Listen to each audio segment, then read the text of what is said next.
রাতে ভাত খেলে কি মেধা কমে যায় নাকি বাড়ে? অনেকের ধারণা রাতে ভাত খেলে মেধা কমে যায় বা শরীর দুর্বল হয়, কিন্তু বিজ্ঞান কি বলছে আসল সত্যটা জানলে অবাক হবেন।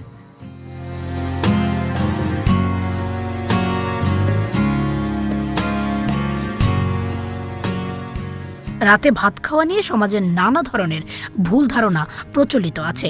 কেউ কেউ মনে করেন রাতে ভাত খেলে মস্তিষ্কের কার্যক্ষমতা কমে যায় বা মানুষ অলস হয়ে পড়ে, কিন্তু পুষ্টিবিদদের মতে এই ধারণার কোনো বৈজ্ঞানিক ভিত্তি নেই। ভাত মূলত কার্বোহাইড্রেটের উৎস, যা শরীরকে শক্তি যোগায়।